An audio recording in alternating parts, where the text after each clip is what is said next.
Weh, semetan kumpul ya ngorte jani dinijak saya. Narasumber saya hari ini kita sebut saja namanya Gek Putu. Gek Putu ini anak kelima dari 5 bersaudara dan juga punya 4 kakak laki-laki. Dia ini berasal dari keluarga yang sangat kaya raya. Apapun itu selalu diberikan oleh ibu dan bapaknya.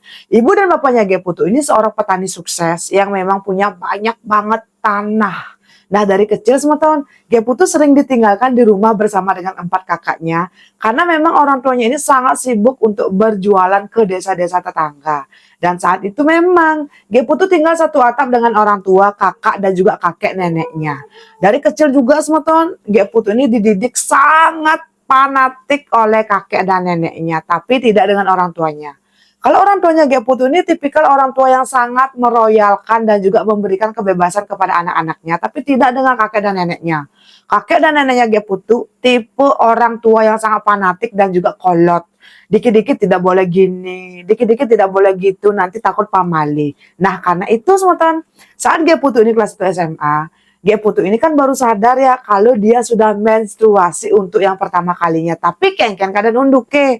Gek Putu tidak mau kalau ada yang tahu dia sudah menstruasi. Jadi, dari hari pertama menstruasi itu, Gek Putu tidak pernah bilang kepada orang tua dan juga kakek neneknya. Dan kengken kadang nunduk ke orang tua maupun kakek neneknya juga tidak pernah bertanya apakah Gek Putu sudah pernah datang bulan. Nah, dari kecil Gek Putu ini punya teman bermain yang konon katanya si lelaki ini bisa dibilang pamannya Gek Putu, tapi paman yang saudara jauh gitulah semeton yang berasal dari bapaknya Gek Putu. Si paman ini juga berasal dari keluarga yang sangat mapan. Nah, dari kecil Gek Putu sering sekali melalui ke rumah pamannya ini dan juga begitu sebaliknya. Sampai Gek Putu ini saat menstruasi pertama kali, Gek Putu malah bilang kepada pamannya ini. Pamannya Gek Putu ini kita sebut saja namanya Paman D yang usianya 7 tahun lebih tua. Nah, mungkin karena Paman D ini juga kayak merasa ada ketertarikan kepada Gek Putu. Saat Gek Putu pertama kali datang bulan, si pamanlah yang mengajari Gek Putu menggunakan pembalut. Si Gek Putu ini kelahiran 1985. Jadi bisa dibayangkan ya, di tahun itu tuh kayak pelajaran untuk menggunakan softtek ataupun menjaga area sensitif itu tidak segampang sekarang untuk diakses di internet. Nah, karena Gek Putu merasa kalau paman ini adalah satu-satunya orang yang mengerti dia, ya karena orang tuanya sibuk, belum lagi pendidikan dari kakek dan neneknya yang menurut dia sangat-sangat ketat ya, dan juga sangat pacul. Pelan tapi pasti, Gek Putu menceritakan semua masalah hidupnya kepada si paman D. Dan waktu itu, Gek Putu ingat sekali semeton.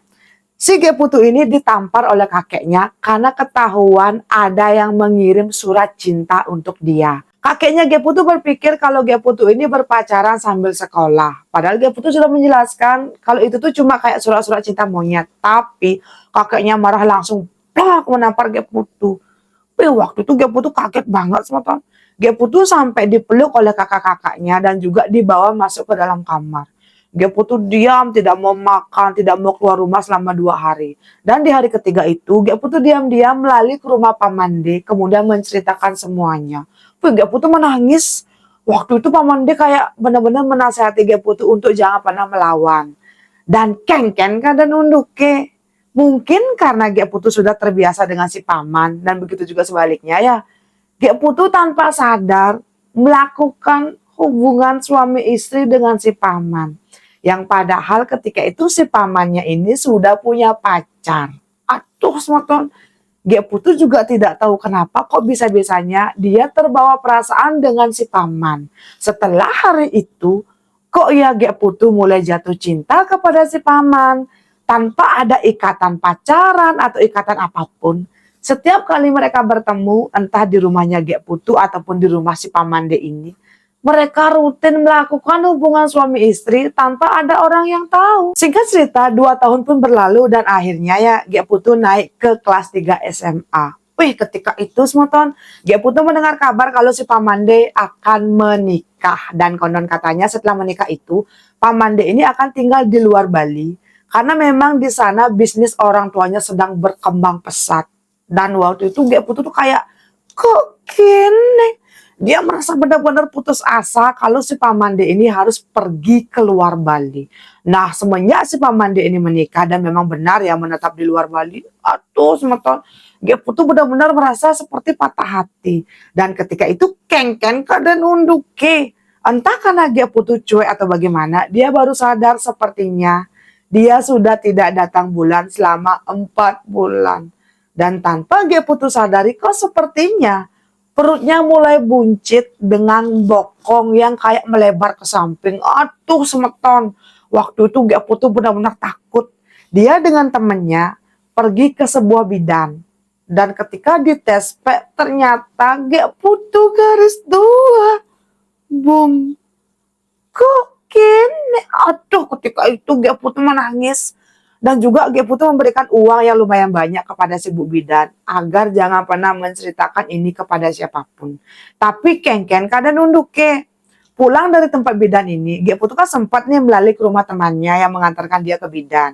Dan sorenya baru pulang ke rumah. Ternyata saat Gek Putu tiba di rumah, si Bu Bidan ini sudah ada di rumahnya Gek Putu karena ternyata Bu Bidan ini berteman baik dengan orang tuanya Gek Putu dan otomatis keluarganya Gek Putu tahu kalau Gek Putu hamil. Ketika itu semotor Gek Putu plak pluk oleh orang tuanya. Orang tuanya kaget banget bisa-bisanya Gek Putu hamil. Dan mereka kan berasal dari keluarga yang sangat terhormat dan juga sangat disegani di desanya. Kalau sampai ada orang yang tahu kalau Gek Putu hamil ketika dia masih sekolah, mau ditaruh di mana wajah keluarganya semeton. Aduh semeton. Bapaknya marah, ibunya marah, belum lagi dengan kakeknya. Kakeknya Gek Putu benar-benar otoriter gati. Ketika itu Gek Putu dicambuk oleh kakeknya.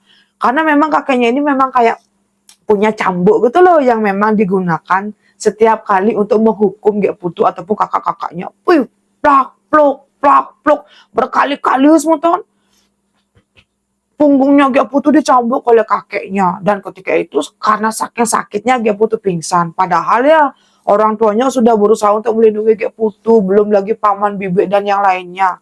Akhirnya satu keluarga besar tahu kalau Gek Putu hamil. Setelah hari itu semeton, keluarganya Gek Putu melarang Gek Putu keluar rumah. Dan bahkan Gek Putu sampai berhenti sekolah dengan alasan kena sakit bebai dewo. Dan entah dari mana keadaan datangnya, ada gosip yang beredar di masyarakat. Kalau Gek Putu itu budu-buduan karena memang disantet dan juga dipelet oleh pisage semeton. Dan entah dari mana keadaan datangnya gosip ya, ada rumor yang beredar kalau Gek Putu itu kone diguna-guna oleh seseorang yang memang suka dengan dia, tapi karena Gek Putu menolak, Gek Putu diguna-guna sampai membuat perutnya itu besar. Dan karena alasan itulah ya, semua warga tahu kalau Gek Putu ini sakit bebai. Atau semeton, Gek Putu bertanya dari mana gosip ini, tapi ibunya cuma diam. Ibu dan bapaknya Gek Putu sangat takut kepada kakek dan neneknya Gek Putu. Dan karena memang tekanan dari kakek dan neneknya, orang tuanya berikut dengan paman bibi yang lain, berusaha untuk mencegah Gek Putu keluar rumah. Untuk menyarukan kalau sebenarnya dia hamil dan bukan kena pelet atau bebai dewa semeton. Nah, setelah perutnya Gek Putu ini kayak sudah tidak bisa lagi diengkepkan ya, Gek Putu dibawa oleh kakek dan neneknya ke desa tetangga, kemudian disembunyikan di rumah keluarga terdekat. Dan waktu itu Gek Putu tidak pernah bilang ayah dari anaknya adalah si Pamande.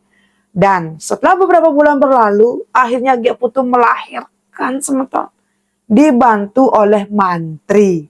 Menurut Gek Putu di tahun itu masih banyak banget mantri yang memang datang ke rumah-rumah warga untuk membantu melahirkan di rumah semeton. Di puluhnya Gek Putu dia tuh ingat sekali betapa sakitnya ketika Gek Putu harus melahirkan di rumah. Sebenarnya orang tuanya Gek Putu ini kan punya banyak kecer yang sebenarnya dia itu bisa melahirkan di rumah sakit besar. Tapi karena orang tuanya tidak mau ada yang tahu kalau Gek Putu hamil, mau tidak mau Gek Putu harus mau melahirkan di rumah dengan bantuan ibu, nenek, dan juga si mantri dukun beranak ini. Sementara saya juga tidak tahu apakah itu dukun atau apa namanya gitu loh, karena Gek Putu juga bilang dia tuh agak lupa. Tapi sakitnya kunil semeton tanpa obat bius, tanpa apapun Gek Putu melahirkan normal. Dan ketika alat sensitifnya Gek Putu ini dijahit, mulutnya cuma disumpel menggunakan kain kase semeton. Wis, ketika itu Ge Putu berkali-kali ditanyai oleh kakek, nenek, dan juga orang tuanya, siapa bapak dari anakmu? Tapi Ge Putu cuma diam. Dan setelah anaknya lahir, ternyata anaknya laki-laki, tapi entah kengken kadan unduknya, Ge Putu juga tidak terlalu ingat ya. Dia sempat mendengar suara tangisan bayi, oe, oe, oe, tapi cuma beberapa kali dan setelah itu tangisan itu berhenti. Besok paginya setelah Ge Putu melahirkan anak pertamanya, dia mendengar kabar dari ibunya kalau anak pertamanya Ge Putu meninggal dunia beberapa menit setelah lahir. Tapi waktu itu semua Ge Putu kok tidak tahu yang dia rasakan itu sedih atau senang atau bagaimana. Yang jelas ada rasa yang sangat sakit menusuk di sini. Ge Putu berpikir keras, kenapa dulu dia malah mau menyerahkan kesuciannya untuk si Pamande. Dan memang mereka waktu itu kan memang tidak ada ikatan apapun semeton. Nah waktu pun berlalu, setelah beberapa bulan Ge Putu disembunyikan oleh keluarganya di desa tetangga, akhirnya Ge Putu pulang ke rumah. Dan karena memang Ge Putu tidak tamat SMA, akhirnya Ge Putu dibukakan sebuah toko sembako oleh orang tuanya. Bisnisnya berjalan dengan sangat lancar. Dan beberapa tahun berlalu, akhirnya Ge Putu dipertunangkan dengan kenalan dari kakek dan neneknya dengan seorang pemuda yang kita sebut saja namanya Bli Kadek. Wih, Bli Kadek baik sekali. Berasal dari keluarga kaya raya. Dan akhirnya Ge Putu menikah. Tapi setelah Ge Putu menikah, kengken kadan unduke. Ge Putu pernah keguguran sampai 6 kali. Ge Putu sudah berobat ke dokter, ke Balian, kemanapun, tapi tidak ada hasil dan kengken kadan unduke. Padahal Ge Putu ya kemanapun berobat, dinyatakan tidak ada gangguan apapun, dia subur, suaminya subur, tapi kenapa kok susah sekali punya anak? Dan di titik itu Ge Putu sudah sangat menyerah. Tapi untungnya sematan Bli Kadek sangat baik dan juga selalu memberikan dukungan untuk si Ge Putu. Di masa-masa itu Ge Putu main nyondak sino, pokoknya gimana caranya agar dia punya keturunan.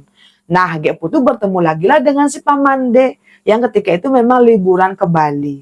Nah, setelah Ge Putu bertemu dengan Pamande, Ge Putu diam, Pamande juga diam. Seakan-akan mereka itu tidak pernah melakukan dosa di masa lalu. Dan ketika itu Pamande di Bali selama 3 hari untuk sembahyang. Dan konon katanya, Pamande kan sudah menikah jauh-jauh hari, jauh-jauh tahun lebih dulu daripada si Ge Putu. Ternyata Pamande juga belum bisa punya keturunan. Pamande sudah bolak-balik RS, bolak-balik dukun, bolak-balik nak memutih, nak pintar, tapi tidak pernah berhasil punya keturunan. Dan waktu itu Ge Putu juga bingung, kok sama Ton. Dan ketika Ge Putu bertemu lagi dengan si Pamande, Pamande terlihat sangat kurus, badannya juga terlihat banyak banget ada kayak luka lebam membiru gitu loh sama Ton. Dan setelah Ge Putu mempertanyakan kenapa Pamande seperti itu, konon katanya beberapa tahun setelah Pamande menikah dan menetap di luar Bali, Pamande jatuh sakit dan juga saat Ge Putu bertemu itu, Pamande baru saja berobat di tempat orang pintar karena konon katanya Pamande kesakitan karena dileakin oleh pisage semeton. Di hari keempat, akhirnya Pamande dengan istrinya pulang lagi keluar Bali untuk bekerja lagi di sana. Tapi di dalam perjalanan, Pamande mengalami kecelakaan sepeda motor, kemudian meninggal di tempat dalam keadaan ya, terusnya ini terurai, berhamburan di jalan raya. Karena kecelakaan ini tuh kayak sakit bus, saking dahsyatnya semeton. Tuh, Ge Putu yang mendengar kabar ini dari orang tuanya benar-benar merinding disco. Kok bisa semeton? Setelah hari itu akhirnya Ge Putu diam-diam dengan orang tuanya, bertanya ke tempat orang pintar ada apa. Dan di sana mah kebengan semeton kalau ternyata anak yang dulu dilahirkan oleh Ge Putu ngerebede sampai membuat Ge Putu belum juga punya keturunan dan juga menghukum si Pamande yang walaupun Pamande kan tidak pernah tahu kalau dia dulu pernah punya anak dengan si Ge Putu semeton. Dan konon katanya, ya konon katanya, saya juga tidak tahu ini benar atau tidak, yang membuat Pamande berumur pendek ya karena anaknya Ge Putu dengan si Pamande meminta dibuatkan banten agar bisa bereinkarnasi lagi. Tapi kenapa kok si Pamande yang ayah kandung dari si bayi yang meninggal ini malah cuek dan akhirnya berakhir Dan itu pun kalau Ge Putu tidak bertanya ke tempat orang pintar, dia kan juga tidak tahu, ada kemungkinan beberapa tahun lagi Ge Putu akan entah dengan cara apa gitu loh sematan. Itulah yang terlihat di tempat orang pintar. Ketika Ge Putu nunas bau sematan. Aduh, saya merinding loh. Tuh sematan. Selama ini Ge Putu tidak pernah berpikir kalau anaknya ini akan nyakitin sebesar itu. Diam-diam ya, Ge Putu dibantu oleh orang tua, kakek dan juga neneknya membuatkan banten untuk putranya yang memang dulu lahir dan memang tidak pernah diketahui oleh si Pamande kalau itu adalah anaknya gitu loh semetong.